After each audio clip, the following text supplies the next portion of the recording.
नमस्कार दोस्तों, मैं अर्जुन आपका स्वागत करता हूं स्टे बाय अर्जुन के यूट्यूब चैनल में। तो दोस्तों, आज की हमारी क्लास है सिंधु घाटी सभ्यता के बारे में जो है आज की हमारी क्लास है। तो दोस्तों, वीडियो को अंत तक जरूर देखना ताकि सभी क्वेश्चन जो है आपको आसानी से याद हो जाएं। साथ ही दोस्तों, अगर आप हमारे चैनल पर पहली बार आएँ तो हमारे चैनल को भी सब्सक्राइब कर लीजिएगा, साथ ही बेल आइकन को प्रेस कर लीजिएगा ताकि हमारे आने वाले वीडियो का नोटिफिकेशन जो है आप तक पहुँचता रहे। चलिए दोस्तों, वीडियो को स्टार्ट करते हैं।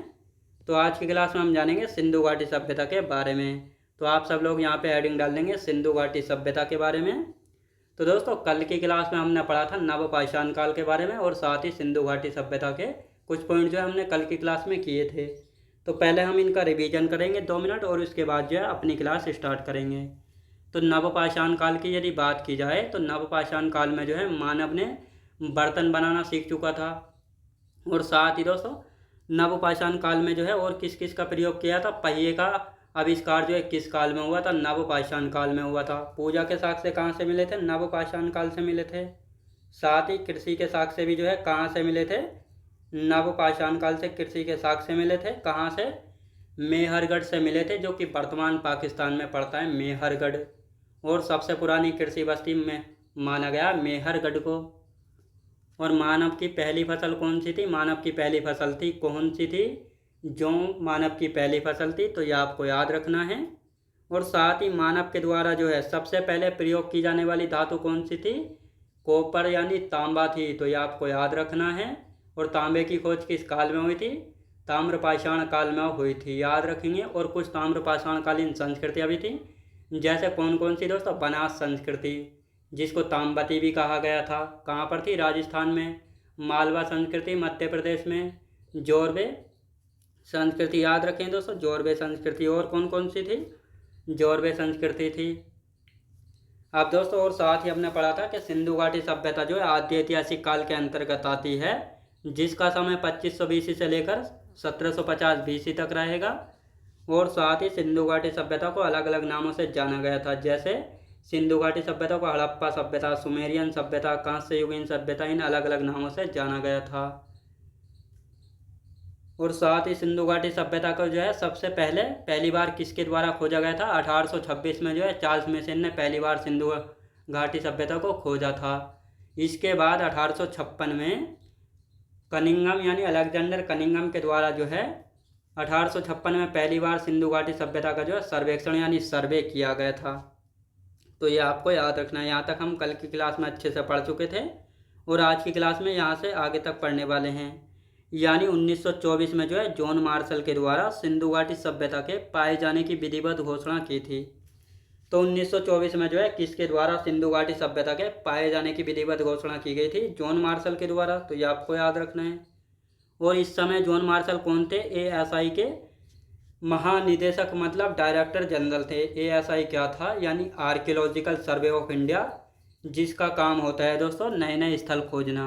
और जो ये आर्कियोलॉजिकल सर्वे ऑफ इंडिया है, इसके प्रथम महानिदेशक कौन थे, अलेक्जेंडर कनिंगम थे। और इन्होंने ही जो है 1861 में इसकी स्थापना यानी इस्टेब्लिशमेंट की थी। मुख्यालय था इसका नई दिल्ली में, तो ये आपको याद रखना है।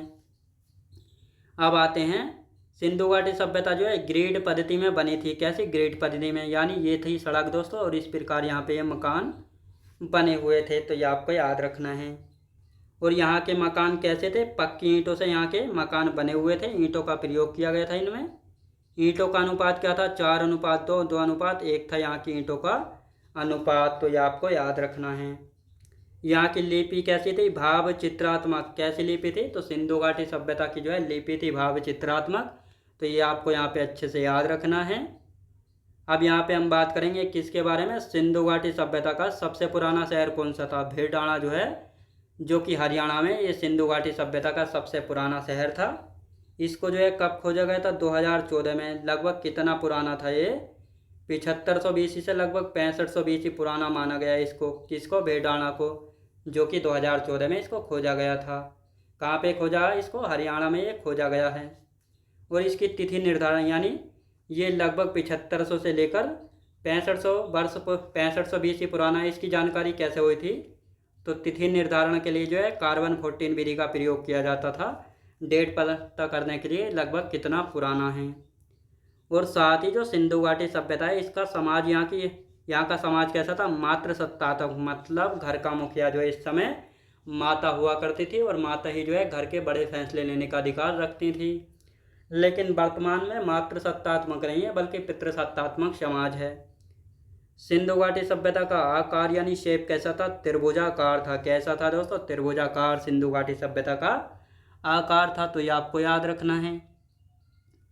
अब यहाँ पे हम बात करेंगे सिंधु घाटी सभ्यता का सबसे बड़ा स्थल कौन सा था। सिंधु घाटी सभ्यता का सबसे बड़ा था स्थल मोहनजोदड़ो, सिंधु नदी के किनारे, वर्तमान पाकिस्तान में है। तो ये सिंधु घाटी सभ्यता का सबसे बड़ा स्थल था मोहनजोदड़ो। तो ये आपको याद रखना है। भारत में सिंधु घाटी का सबसे बड़ा स्थल कौन सा है, तो भारत में सिंधु घाटी सभ्यता का सबसे बड़ा स्थल है हरियाणा। हरियाणा में स्थित राखी गढ़ी। कौन सा दोस्तों, हरियाणा में स्थित है राखी गढ़ी। तो ये आपको याद रखना है। साथ ही सिंधु घाटी का सबसे पहले खोजा गया स्थल था हड़प्पा सा, याद रखेंगे। यानी दोस्तों सिंधु घाटी सभ्यता के जितने भी स्थल हैं इनमें सबसे पहला खोजा गया स्थल कौन सा है, तो हड़प्पा स्थल है। इसको कब 1921 में खोजा गया था दयाराम साहनी के द्वारा। ये जो है रावी नदी के किनारे पर था और ये वर्तमान पाकिस्तान में पड़ता है। तो ये आपको पता लग गया। और ये सबसे पहले खोजा गया स्थल है, तो इसीलिए जो है सिंधु घाटी सभ्यता को हड़प्पा सभ्यता भी कहा जाता है, इसी कारण कहा जाता है। तो ये आपको याद रखना है। हड़प्पा सभ्यता में मंदिर के साक्ष्य मिले हैं, नहीं मिले हैं। हड़प्पा सभ्यता के लोग लोहा का प्रयोग नहीं करते थे बल्कि कांसे का प्रयोग करते थे, क्योंकि दोस्तों अभी तक जो है लोहे का प्रयोग यानी लोहे की खोज नहीं हुई थी। लोहे की खोज जो है उत्तर वैदिक काल में यानी ऋग्वैदिक काल में होगी, लेकिन प्रयोग उत्तर वैदिक काल में होगा। कहाँ से लोहे के साक्ष्य मिले थे, यूपी के एटा जिले में अतरंजी खेड़ा पड़ता है, तो वहाँ पे मिले थे लोहे के साक्ष्य। तो ये आपको याद रखना है। हड़प्पा सभ्यता के लोग जो है मीठे में शहद का प्रयोग करते थे। जिस प्रकार वर्तमान समय में लोग मीठे में जो है बहुत सारी मिठाइयों का प्रयोग करते हैं, उसी प्रकार जो है सिंधु घाटी सभ्यता के लोग मीठे में शहद का प्रयोग करते थे। तो ये आपको याद रखना है। और इनका पवित्र पशु एक कुबड़ वाला बैल जो है इनका एक पवित्र पशु हुआ करता था। तो ये आपको याद रखना है। और यहाँ के लोग जो है व्यापार करते थे, आयात निर्यात, मतलब इम्पोर्ट एक्सपोर्ट का बिजनेस करते थे यहाँ के लोग। कहाँ के, सिंधु घाटी सभ्यता के लोग। तो ये आपको याद रखना है। और यहाँ पर एक लोथल बंदरगाह था। लोथल जो है सिंधु घाटी सभ्यता का सबसे बड़ा बंदरगाह था। अब दोस्तों यहाँ पर जब बंदरगाह था तो इसका मतलब यहाँ के लोग जो है आयात निर्यात का बिजनेस करते थे, मतलब बाहर के देशों से अपना माल मंगाते थे और बाहर के देशों का अपना माल भेजते भी थे। तो ये आपको याद रखना है। एक बंदरगाह और था जिसका नाम है सुरकोट था, ये भी बंदरगाह था। और ये दोनों जो है गुजरात राज्य में थे। कहाँ पे दोस्तों, गुजरात राज्य में थे दोनों बंदरगाह, आपको याद रखना है। अब आते हैं दोस्तों यहाँ पे सिंधु घाटी सभ्यता जो है 2 टीलों में विभाजित थी।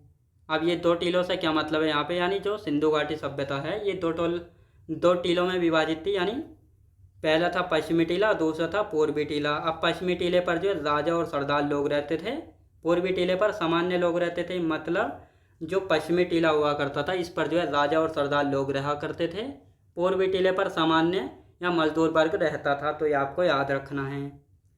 और साथ ही सिंधु घाटी सभ्यता का एकमात्र स्थल धोलावीरा सिंधु घाटी का एकमात्र स्थल था जो 3 टीलों में विभाजित था। कितने, 3 टीलों में विभाजित था। कौन कौन से 3 टीले थे, पश्चिमी, मध्य और पूर्वी। तो ये 3 टीलों में विभाजित था। कौन कौन से थे, पश्चिमी टीला, मध्य टीला और पूर्वी टीला। पश्चिमी टीले पर राजा और सरदार रहते थे, मध्य टीले पर सिपाही और सैनिक और पूर्वी टीले पर सामान्य लोग जो है रहा करते थे। तो ये आपको अच्छे से यहाँ पे याद रखना है। साथ ही धोलावीरा को 2021 में यूनेस्को की विश्व विरासत सूची में 40वें स्थल के रूप में शामिल किया गया था। कब, 2021 में 40वें स्थल के रूप में। तो ये आपको यहाँ पे अच्छे से याद रखना है। अब दोस्तों यहाँ पे हम बात करेंगे स्वतंत्रता के बाद जो है सिंधु घाटी सभ्यता के सर्वाधिक स्थल कहाँ खोजे गए थे, गुजरात में। तो यहाँ पे एक नोट लिख लेंगे, यानी स्वतंत्रता के पश्चात या बाद में सिंधु घाटी सभ्यता के सर्वाधिक स्थल कहाँ पर खोजे गए थे, तो गुजरात राज्य में खोजे गए थे।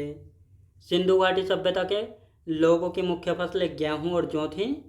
और यहाँ के लोग वस्त्र सूती एवं ऊनी वस्त्र पहनते थे। तो ये आपको याद रखना है। और साथ ही सिंधु घाटी सभ्यता के लोगों को कितनी 9 फसलों का ज्ञान था, कितनी 9 फसलों का ज्ञान था।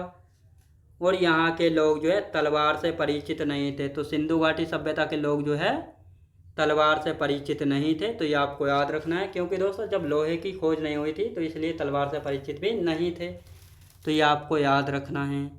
तो आज की क्लास जो है हमारी यहीं तक रहेगी। तो दोस्तों कमेंट बॉक्स में ज़रूर बताइएगा आपको क्लास कैसी लगी। साथ ही अगर आप हमारे चैनल पर पहली बार आएँ तो हमारे चैनल को भी सब्सक्राइब कर लीजिएगा। साथ ही बेल आइकन को प्रेस कर लीजिएगा ताकि हमारे आने वाले वीडियो का नोटिफिकेशन जो है आप तक पहुंचता रहे। चलिए दोस्तों मिलते हैं नेक्स्ट वीडियोज़ में।